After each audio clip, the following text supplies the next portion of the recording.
Terima kasih Bapak Gembala buat uh, kayaknya ya bukan hal yang mudah saya berdiri di sini, tapi juga itu ada tanggung jawab, ada atau juga bisa dibilang kepercayaan dari Gembala yang juga pengurus ya, buat saya sharing firman Tuhan. Saya mau sharing firman Tuhan yang sesuai kapasitas dan kemampuan saya. Saya belajar waktu itu saya ada apa namanya podcast. Saya suka sekali dengan ayat ini. Saya pikir apa ya yang akan mau saya bawakan waktu itu. Terus saya teringat dengan podcast yang kemarin sempat saya bawakan satu ayat. Nah, saya coba kembali lagi, saya bawakan ayat ini, cuma saya coba mengait-ngaitkan, gitu. Saya mencoba mengait-ngaitkan dengan ayat ini ya. Saya jujurnya saya karena tidak punya basic seorang sekolah Alkitab, bukan seorang hamba Tuhan yang belajar Alkitab, kemana-kemana larinya, mungkin ya saya kurang lah, cuma ya inilah yang saya kait-kaitkan yang menurut saya kayaknya mungkin cocok ke sini gitu ya. Saya ajak kita buka di Lukas 16 ayat 10. Saya sangat-sangat gimana kan ayat ini benar-benar sangat memberkati menurut saya sih. Ya barang siapa setia dalam perkara-perkara kecil, ia setia juga dalam perkara-perkara besar, dan barang siapa tidak benar dalam perkara-perkara kecil, ia tidak benar juga dalam perkara-perkara besar. Wah, luar biasa ini. Kalau saya menyimpulkan begini, setia dalam perkara kecil yang Tuhan bilang di ayat ini adalah versinya Tuhan ya. Kalau versinya Tuhan itu setia dalam perkara kecil, maka Tuhan memberikan ke perkara-perkara besar. Itu versinya Tuhan itu beda dengan versinya dunia. Kalau versinya dunia, setiap kata perkara itu udah masalah. Versinya manusia nih, versinya bukan manusia, versinya dunia. Wah, lagi ada perkara, berarti ada masalah gitu. Tapi kalau versinya Tuhan beda. Bedanya kita dikasih kalau kepercayaan gitu ya. Kalau misalnya kita Tuhan kasih setia dalam perkara-perkara kecil, maka Tuhan memberikan kita tanggung jawab atau kepercayaan buat kita gitu. Misalnya begini, waktu lagi saya nggak pernah menyangka Bapak Gembala saya menjadi seorang pastori. Saya nggak pernah menyangka hal itu. Karena memang Tuhan punya jalannya sendiri. Dulu waktu lagi papi saya sakit 2 minggu di rumah sakit. Saya di rumah sakit saya bilang begini, oh Tuhan, sembuhin papi, saya mau jadi pendeta kalau papi bisa sembuh begitu. Wah, saya bilang, semua yang di situ berbengong. Enggak sembuh malah meninggal. Sembuh. Ya Tuhan, maksud saya sembuh ini bukan berarti begini, maksud saya itu sembuh sakitnya gitu, mau dapat mujizat gitu kan.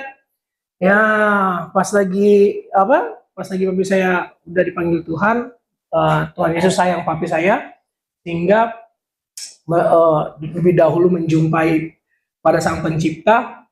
Saya klarifikasi itu dalam hati saya, nggak jadi gitu.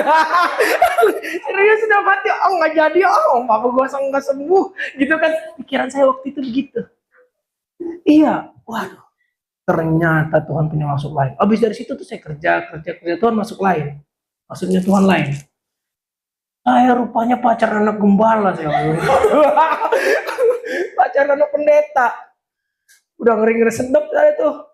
Dia sekolah Alkitab, ya kan nggak nyangka Tuhan panggil kita dengan cara yang lain ya. Dan pacaran, menikah,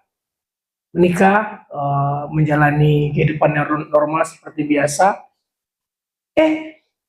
Lama kelamaan, makin dalam.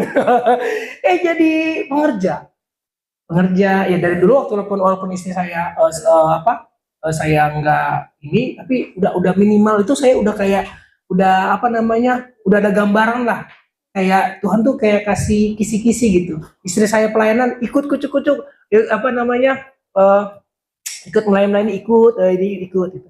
Ternyata sudah Tuhan tes gitu ya, yang apa namanya udah kasih kayak gambaran gini, ternyata nggak nyangka nggak duga jadi pastori. Tuhan sudah siapkan ya, oh begini cara main Tuhan ya. Gitu, wow, luar biasa, sesuatu yang kita nggak pernah tahu, nggak pernah duga. Nah, maksudnya setelah saya sadar, oh ternyata hal-hal seperti itu yang ya, oh iya begini maksud Tuhan ya. Oh kadang pikir kita mengertinya setelahnya. Sekarang kita nggak ngerti nih maksudnya Tuhan apa sih, maksudnya Tuhan apa. Di sini saya belajar, oh iya, ya kita lakukan aja sebagian kita, maka Tuhan memberikan bagiannya buat kita. Gitu aja. Oh Tuhan terima kasih. Dan apa namanya, lanjut lagi, setiap perkara kecil, mulai dari hal kecil. Misalnya kita nih pelayan-pelayan ya. Oh saya merasa begini. Apa bagikan dua ya, maksud saya ada cara Tuhan itu versinya Tuhan dan versinya dunia beda. Kalau perkaranya manusia itu udah urusannya udah dunia dah tuh. Masalah. Tapi versinya Tuhan itu beda. Itu yang saya alamin. Kalau Tuhan bilang begini, barang siapa setia dalam perkara-perkara kecil, ia setia juga dalam perkara-perkara besar. Gak mungkin kita dapatkan orang yang fitness, gak mungkin langsung, saya belum pernah fitness tiba-tiba angkat 80 kilo, gak keangkat. Jangankan 10 kali angkatan, satu aja gak kuat. Kan dari yang kecil dulu nih, 5 kilo kiri, 5 kilo kanan, pelan-pelan, 10 kali, 3 set. Lama-lama naik lagi ya kan. Ya kan, naik lagi 10 kanan, besok lagi nambah 100 kilo ya kan. Karena kebiasaan, udah mulai biasa dia. Begitu. Oh iya ya. Begitu juga cara Tuhan memberikan kepada kita. Nggak mungkin. Wah Andreas, kamu udah boleh nih. Minggu depan kamu jadi ini ya pendeta ya. Nggak mungkin kan. Ada dulu caranya. Kan gitu Pak Gembala ya. Ya, saya bilang begini kenapa? Kan bapak mertua saya kan pendeta nih. Bapak Gembala ya. Ya kan kita nggak tahu ya. Ya siapa tahu 4-5 tahun lagi, 10 tahun lagi, Andre. Oh iya Om, teringat ya. teringat ya. Waktu lagi menikah, kan COVID tuh. 1 bulan sebelum COVID saya Palembang mertua karena saya baru operasi, istirahat lah. Ya kan? Papa mertua bilang, "Dre, iya Pak. Ya, nanti teruskan lah ya." Aduh, oh iya Pak, ya, nanti Andre lah yang terusin. Kan Novel kan paling tua. Ya, Andre langsung, aduh, udah tembak saya. Tembak seperti itu. Jadi kan nggak biasa kita berdoa. Saya berdoa kayak kumpul kan pagi-pagi. Itulah kalau kita apa? Nih saya kasih tahu ya, kalau mau nikah sama anak gembala harus siap-siap rajin doa. Udah di training saya. Doa. Bangun jam 5 pagi, doa itu beston. Doa penyembahan. Papa mertua saya tembak. Nanti Andre berdoa. Kaget kan? Aduh. Istri saya ketawa. Saya bingung. Apa yang mau saya omongin? Apa? Kalimat pertama apa? Ada kali 10-15 detik. Aduh. Apa ya? Akhirnya ngomong aja. Udah aja ketawa terus saya. Terus lagi juga pernah Papa bilang, besok kita puasa ya. Wah puasa, oke. Oke. Saya jujur orangnya nggak tahan lapar saya. Nggak tahan lapar. Waktu itu kan usia masih 30 saya masih 30. Masih kuat-kuatnya makan tuh. Udah puasa, oke puasa. Ternyata dibarengin dengan puasa. Saya pikir doa beston doang. 3 jam sekali doa. Kumpul. Jam 5 doa. Jam 8 doa. Doa lagi. Bener dong. Doa lagi. Jam 10 ke jam 11 doa lagi. 3 kali teman saya. Jam 1 tiba-tiba kumpul lagi, doa lagi. Mak, doa mulu nih. Sama saya, oh nih, siang, buka nih. Ternyata enggak. Jam 3 sore doa lagi. Barulah jam berapa tuh baru buka. Wah, kenceng juga nih saya nih. Itulah ternyata Tuhan tuh diajarkan kita perkara-perkara kecil. Menurut saya perkara kecil yang Tuhan kasih. Ternyata saya mendapatkan perkara besar dari versi Tuhan ya. Dari kepercayaan. Saya menjadi seorang pastori. Ternyata Tuhan lagi didik. Yang saya mengerti pengertian saya ketika Tuhan memberikan perkara kecil, artinya Tuhan memberikan kepercayaan. Kepercayaan Tuhan adalah mendidik kita untuk menjadi sesuatu yang tadinya cuma ngangkat 5 kilo, 10 kilo, naik. Oh begitu. Misalnya lagi kita gereja, saya mah cuma WL, saya mah cuma singer. Bangku bukan tugas gue ngangkat-ngangkatin. Nganter jemput mah bukan tugas gue, itu mau Bapak Kevin, nggak bisa begitu. Menurut saya, tanggapan saya, dalam melayani itu bukan, lu ngapain, misalnya Om Willy mau pulang nih, saya bisa. Oh bukan tugas saya, itu tugasnya Bapak Kevin, nggak boleh begitu. Ya kalau saya bisa, kenapa enggak? Mungkin bapaknya Kevin lagi sibuk nih nganterin si oma-oma, ya kan, si Om Willy udah mau pulang, ya kan begitu.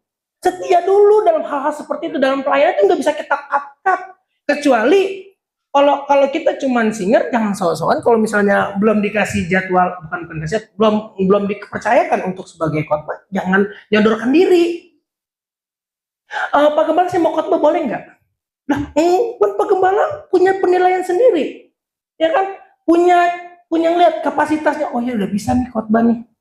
Cari firman Tuhan nih di sekolah minggu dulu, di remaja dulu, pra-remaja, pemuda, ya kan?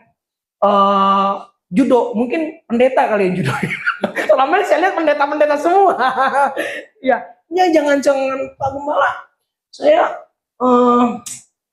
dari kecil gereja, waduh saya nih datang gereja tiba-tiba besok-besok minta, saya boleh nggak khotbah Pak Gembala? Ntar dulu. Siapa lu? Gitu kan? Datang nggak pernah gereja, tiba-tiba minta khotbah. Punya bagiannya, gembala juga punya penilaian sendiri menurut saya. Artinya juga kan, oh iya nih lu segini dulu deh. Oh segini dulu ya. Itulah kepercayaan. Yang saya tanggapan saya ya, versinya rohani itu, versi Alkitab menurut saya, tanggapan saya, setia dan perkara-perkara kecil. Maka Tuhan memberikan, juga ada perkara-perkara besar dan apa sih? Setiap perkara setia juga dalam perkara-perkara besar. Jadi ketika kita setia dalam perkara kecil, maka kita akan setia dalam perkara besar. Bagaimana mau besar? Kecil aja nggak bisa. Mungkin aja kayak saya nih, saya nggak tahu nih. Mungkin 5 tahun, 10 tahun kemudian saya juga seorang gembala, kan kita nggak tahu. Iya kan? Ya, saya ngomong begini karena udah berani. Bapak mertua saya gembala. Ya kan kita nggak pernah tahu. Artinya mungkin saja kalau saya tarik dari belakang gitu, ke belakang. Oh iya, saya dulu udah ada kayak ikut setia dalam pelayanan begini. Terus juga saya pacarin waktu itu anak pendeta, anak gembala, dan akhirnya saya menikahi dia. Dia seorang pengerja dan kemarin dia diangkat jadi PDP. Oh, secara tidak langsung kan saya terseret tuh. Oh nyeret gua nih orang nih. Ya kan terbawa. Kalau nggak salah masuk suku Lewi Om. Oh, kayak gitu ya. Oh gitu. Papa saya juga bilang, Andre masuk dalam suku Lewi, hamba Tuhan kayak gitu ya. Saya masuk dalam bagiannya. Oh iya. Artinya makanya saya belajar nih, walaupun saya jarang belajar. Artinya saya mempelajari apa yang masuk firman Tuhan itu ya tidak. Memang saya kelihatan santai, tapi ada hal-hal yang menurut saya itu wah ini kayak kata kunci banget nih buat saya. Oh gitu. Wah, saya kayak terima kasih Tuhan, terima kasih. Kayak punya Tuhan tuh kayak ya pelan-pelan lah ya, pelan-pelan. Saya nggak nyangka saya bisa berdiri seperti ini. Sebenarnya nggak nyangka banget, nggak nyangka banget lah. Dia cuma main gitar dan nyanyi doang kan. Kayak gini bisa share seperti ini. Wah, kembali lagi karena ya saya bicara sesuaikan kapasitas dan kemampuan saya. Saya nggak mau lebih dari kemampuan saya yang saya bicarakan. Yang saya tahu, yang saya pelajari aja. Biar saya tidak salah. Kan gitu kan, direkam masalahnya nih. Kalau di-upload kan, ini apa nih? Salah, ya kan? 1 malu, 2 saya juga salah kan, nggak benar jadinya kan. Waduh, bahaya. Nah, lalu apa gambarnya yang saya dapat? Yang saya dapat ini seorang Raja Daud. Seorang Raja Daud itu dipercayakan awalnya itu seorang gembala domba ya. Dari orang tuanya, dari papanya ya Om ya, dari menggembalakan domba.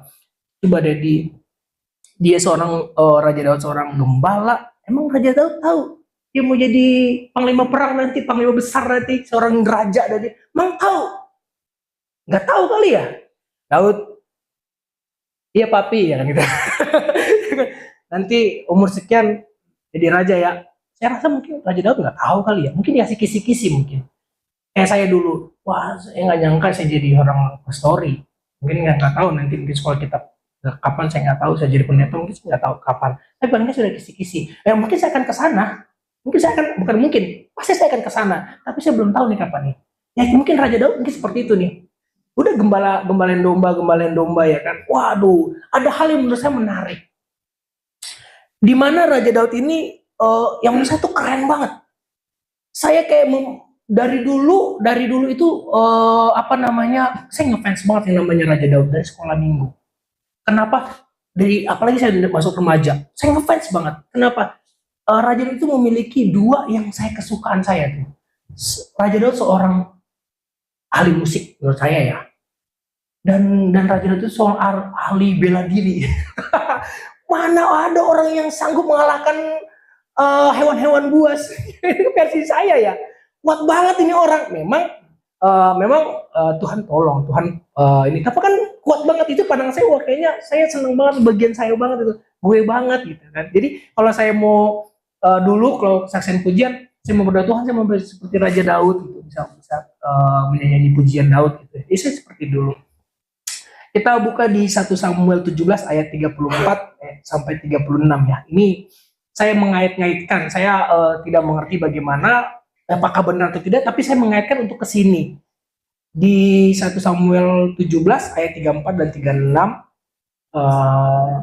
tetapi Daud berkata kepada Saul, "Hambamu ini biasa mengembalakan kambing domba ayahnya. Apabila datang singa atau beruang yang menerkam seekor domba dari kawanannya, maka aku mengejarnya, menghajarnya, dan melepaskan domba itu dari mulutnya. Kemudian apabila ia berdiri menyerang aku, maka aku akan menangkap janggutnya lalu menghajarnya dan membunuhnya. Baik singa maupun beruang telah dihajar oleh hambamu ini, dan orang Filistin tidak bersunat itu, ia akan sama seperti salah satu dari binatang itu, karena ia telah mencemooh barisan daripada Allah yang hidup." Yang saya ambil begini, kenapa ya ayat ini yang saya ambil? Saya baca dulu ya, saya pahami dulu. Oh, Raja Daud itu kan jadi seorang gembala. Sebelum menghantam Goliat ini, dia sudah dikasih ini dulu nih, ngelawan, dikasih kisi-kisi kayak lawan singa, melindungin domba-dombanya, mengalahkan hewan-hewan buas, beruang. Jadi setelah itu saya, oh iya ternyata Raja Daud itu udah di training dulu nih, baru bisa setelah itu mengalahkan Goliat. Sementara yang setahu saya ya, keluarga-keluarganya takutan ya sama ngelihat si Goliat ya, yang ketakutan ngelihat Goliat. Tapi Daud berani dengan membawa nama Tuhan Yesus pastinya. Ya, oh gitu. Berarti setiap perkara kecil ketika kita menghadapi Goliat itu masalah ya, kita kembali ke dalam hidup kita. Goliat itu adalah satu masalah, tapi kalau kita masalah itu kita bawa Tuhan Yesus itu lebih besar, dia lebih besar, dan Tuhan Yesus itulah yang menolong kita, maka kita akan sanggup. Walaupun sebenarnya secara mata kita tuh kayaknya nggak sanggup nih. Kayak seperti halnya saya pernah ikut acara exhibition gitu.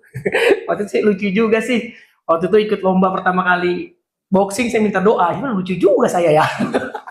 Tapi saya melihat badan saya untuk teman saya itu agak besar dari saya. Wah, pertama kali saya boxing waktu itu, jujur waktu itu saya gemetar juga kaki. Tapi karena saya punya basic pede, saya menang juga gitu kan. Ya lucu juga dapat saya menang ini karena doa Bapak Gembala. Saya aduh ya, tapi damat sih, wah ya awalnya itulah yang kita lihat ya. Kadang-kadang kalau kita lihat masalah itu ini besar, kalau kita lupa Tuhan itu lebih besar dari situ ya.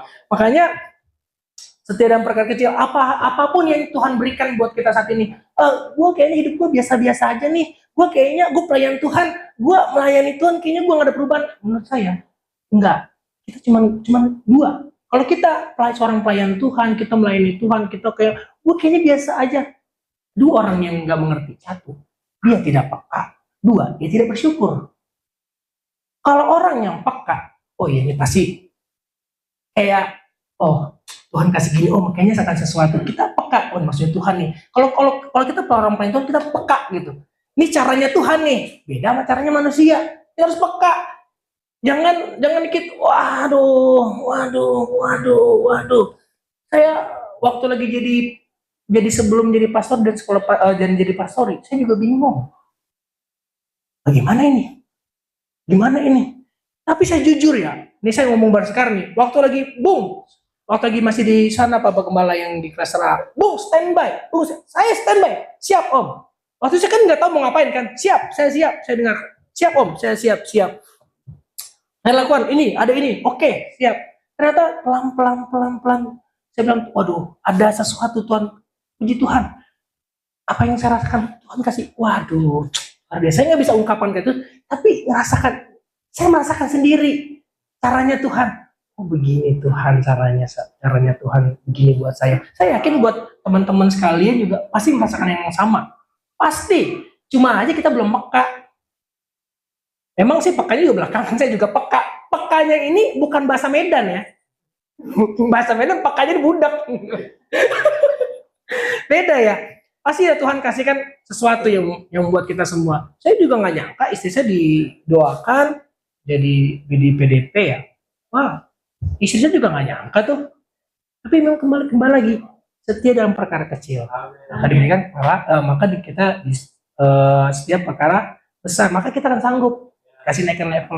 Saya rasa itu level ya, kepercayaan. Lalu jawabannya masih tinggal yang bungsu, tetapi sedang menggembalakan kambing domba, kata Samuel kepada Isai. Suruhlah memanggil dia, sebab kita tidak akan duduk makan sebelum ia datang kemari. Kemudian disuruhlah menjemput dia, yang kemerah-merahan, matanya indah dan parasnya elok. Lalu Tuhan berfirman, bangkitlah, urapilah dia, sebab inilah dia. Samuel mengambil tabung tanduk yang berisi minyak itu dan mengurapi Daud di tengah-tengah saudara-saudaranya. Sejak hari itu dan seterusnya berkuasalah roh Tuhan atas Daud. Lalu berangkatlah Samuel menuju Rama. Wah ini keren banget, saya bilang. Ini saya merinding sekali nih, keren banget. Siapa yang pernah sangka seorang pengembala domba diurapi menjadi seorang raja? Gak nyangka kan? Mungkin Daud tidak menyangka, tapi Daud peka. Pasti ada maksud Tuhan. Mungkin aja ya. Saya kan nggak mengerti, tidak sekolah kitab. Jadi saya hanya berasumsi saja sebagai apa yang seringkali saya dengar tentang Raja Daud, ayat-ayat Alkitab yang mendorong. Saya bilang, wow, emang Daud tahu nanti Daud kamu jadi seorang raja ya? Nggak tahu. Dia jadi seorang gembala, bapaknya ngasih jadi gembala domba aja, jagain tuh domba-domba kita, biar jadi makan singa, biar jadi makan ini. Ternyata Tuhan bekalnya lain, cara Tuhan lain. Puji Tuhan. Kita semua di sini nih, kalau misalnya saat ini, aduh kita nih masih begini, bagaimana di masa depan kita? Bagaimana ini kita? Gak usah takut. Kalau saya bilang gak usah takut. Kalau kita benar-benar dalam kita pelayanan semua, saya puji Tuhan kita senang banget ya. Kita rata-rata di sini semua mengambil bagian. Saya bukan ambil hampir semua lah, semua para anak muda, semua kita ngambil bagian. Pasti Tuhan memberikan bagiannya lah. Bagian kita dibagi, bagian kita. Cuma kita nggak bisa semuanya itu ada tangan kanan, tangan kiri. Nggak mungkin semua tangan kanan kita semua kan. Kanan, kiri, ada kepala. Pokoknya kita semua saling melengkapi. Misalkan lagi, kayak seperti saya bilang tadi, nih cat kotor nih. Apa namanya? Ngarepin cuman Om Mandi aja yang ngecat nih. Yang lainnya nggak mau ngecat nih. Misalnya contoh ya, nggak bisa, gue kan WL, buat WL bro, suara gue bagus, gue bukan bagian gue ini. Dalam menurut saya dalam plan itu bukan berarti sekat seperti itu ya. Kalau kita ambil bagian kita ya nggak apa-apa lah, ya kan. Apa namanya, gue masih nges, gue mau WL, kalau nggak itu bukan bagian gue, enggak. Plan ini semua itu bagian kita semua. Kalau misalnya kita bisa bantu mungkin, ya kan. Bisa Om Andi ngecat, emang saya nggak bisa, jujur nggak bisa ngecat. Tapi apa yang saya bisa? Om, udah ngopi belum? Belum, siapin kopi. Ada yang perlu diangkat, saya angkat. Saya berani ambil bagian, walau mensupport namanya. Memang jujur saya nggak bisa ngecat, nggak bisa ngecat. Tapi dikit-dikit boleh lah, mungkin belang-belang kayak ini. Tapi saya bagaimana supaya membantu, mendukung Misalnya kayak lagi Bapak Kevin, bro, bukan tugas gua nganterin ini. Ya kalau misalnya Om Billy udah mau pulang, seperti bilang tadi, Om Billy mau pulang, Bapak Kevin mau nganterin lain. Kasihan Om Billy tertinggal nanti di sana. Udah, apa ada motor saya antar aja. Mau ambil bagian. Ya kan kita satu dalam kesatuan ini semua. Satu dalam kesatuan, apalagi ntar mau Natal. Iya kan? Ya, mau Natal. Ada ketua, ada ini, saling lah. Saling. Saya ingat kata mami saya belum begini. Kalau misalnya pohon berdekatan, dia akan berbenturan, gesekan. Tapi kan nggak akan tumbang kan? Pohon bambu maksudnya. Pohon bambu ya. Makin bergesekan tuh. Tapi nggak tumbang, mereka tuh. Ya kalau misalnya dalam struktur kita nanti ke depannya pelayanan ya, pelayanan. Misalnya kita agak sedikit nggak enakan. Yang kalau saya rasa pengalaman ya, jangan sampai dibiarkan kalau kita emosi marah. Saya belajar kembali lagi, saya interpretasi. Jangan sampai kita dibiarkan diri kita dipakai iblis. Gue tersinggung sama dia, wah nggak bisa nih mah, nggak bisa nih gue nggak bisa sama dia deh. Kalau gue bisa gue pukul dia sekarang. Janganlah, ya kan? Ini loh janganlah. Masa kita perkara dikit-sedikit darah dan daging menguatkan, menyala. Saya tersinggung sama dia. Tadi lu ngomong apa lu di atas ya? Ntar lu di bawah, gue tungguin depan lu. Pintu gereja di luar ya. Di atas kita masih jaga-jaga kudus-kudus. Kita di luar enggak. Jangan. Jangan, nggak boleh. Bukan bagian. Ya nanti kan kita akan dibentuk nih. Pastilah. Nggak ada yang mulus. Karena yang kita lakukan adalah perkara besar. Yaitu proyeknya Tuhan. Temuin Natal, segala macem, semua teman-teman di sini. Saling, mungkin saya juga sempat gak enak-enak karena Bapak Kevin, begitupun sebaliknya. Tapi saya bilang sama istri saya sampai kapanpun sama teman saya itu nggak bakal bisa ribut. Karena dia teman saya. Mungkin aja, lo kan kita kan nggak pernah tahu. Mungkin saya sama Om Andi pernah singgung-singgungan gak enakan, Om saya sendiri. Tapi kan saya nggak akan bisa ribut karena Om saya. Mungkin saya pernah ribut sama abang saya, Bung Dedi. Gak enak-enakan, saya nggak bakal bisa ribut. Selamanya nggak bisa ribut karena abang saya. Saya nggak bisa ribut mungkin sama si Tristan. Saya kesel banget kemarin saya panggil boxing dia nggak mau datang. Ya kan? Saya tungguin nggak kerja, dia nggak muncul. Tapi saya nggak mungkin dong marah-marahin dia. Satu, dia pemuda sini. Dua, kita sama-sama pelayanan. Lo kan saya juga kan sharing ya. Ya, artinya nggak mungkin saya menjadi musuhnya buat si Tristan. Tristan pun nggak mungkin nganggap saya sebagai musuhnya dia.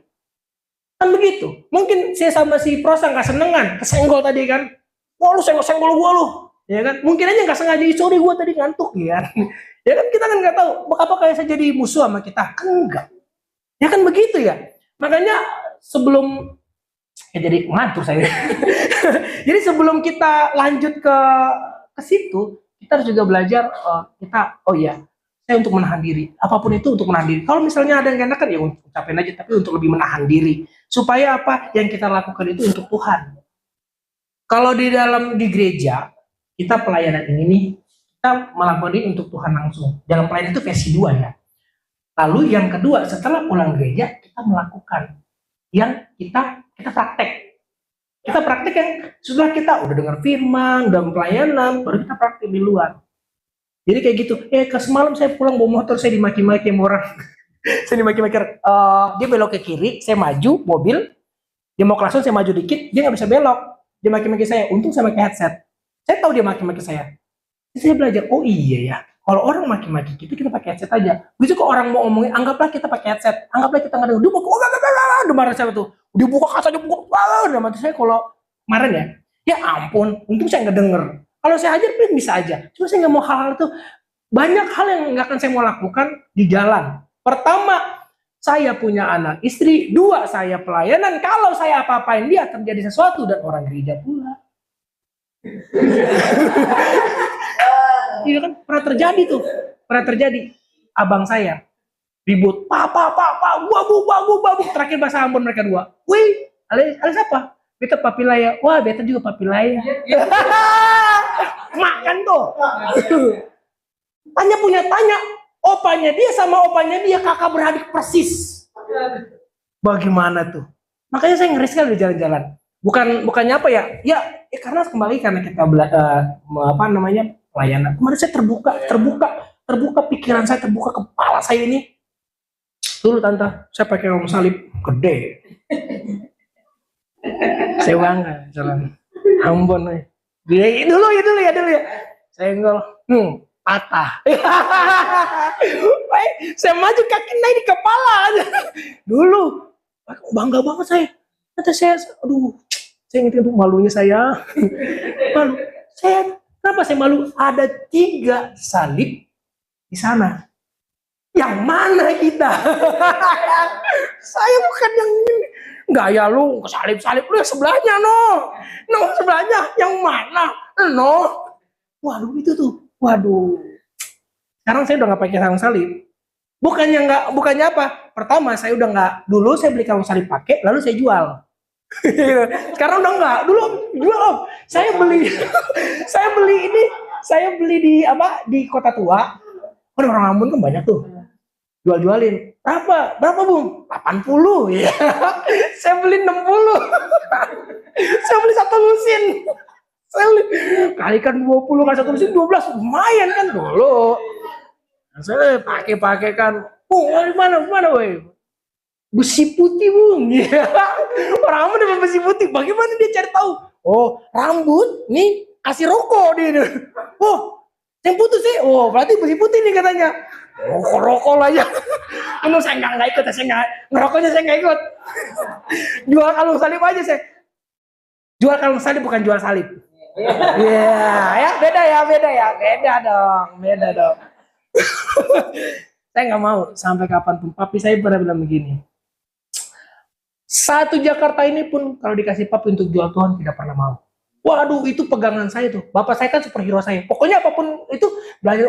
Bokap. Puji Tuhan om, sebelum papi kembali pada Tuhan Yesus panggil 2 tahun sebelum Tuhan Yesus panggil, papi itu bertobat. Aduh, agak sedikit ya kali ya. Jadi waktu lagi sebelum papi, om ya, tiap seminggu sekali datang ke rumah orang kunjungan ke saya, ke rumah. Kak, kenapa? Ibu pukulin suamiku kak. Pukulin suamiku. Aduh, mana dia panggil. Hampir tiap minggu saya dengerin gitu. Kita sebagai anak dengerin kayak gitu, jujur takut juga. Aduh, takut papi pukul orang. Tapi lama-lama terbiasa. Makanya, waduh, ngeri juga nih. Jadi hal-hal itu kan negatif ya, terbiasa. Dan puji Tuhan, 2 tahun sebelum itu kita nggak pernah tahu usia memang. Papi berhenti, papi udah nggak mau ngerokok, papi udah berhenti, papi nggak mau minum ini pokoknya gereja, kesaksian, pujian, nyanyi. Kami punya kelompok vokal namanya Papi Laya Group, ya om ya, dari opa, dari papanya Bu Dedi, papi, om Andi, semua saudara, baru termasuk saya sama adik-adik nyanyi. Kami kemana-mana, sampai pokoknya Banten ini tahulah kami nyanyi sering nyanyi, sampai ke ke Ancol. Pernah ke Ancol kita sampai 1 bulan itu ada 15 atau 14 gereja kita datang untuk nyanyi waktu itu. Kan puji Tuhan ya, walaupun Tuhan panggil waktu itu saya ngerasa lega karena di masa akhir hidupnya papi melakukan yang baik. Puji Tuhan lah, itulah artinya ya. Saya juga nggak mau mengikuti jejak papi yang jelek, makanya putuslah. Biarlah saya bersyukur saya menikah dengan anak gembala, biar saya juga terbuka mata pikiran saya untuk lebih baik lagi. Puji Tuhan, saya nggak bisa banyak lagi karena saya nggak sekolah kitab ya. Pengertian saya, sepengetahuan saya, sebatas pengertian saya aja. Biarlah apa yang saya sampaikan boleh menjadi berkat buat kita semua.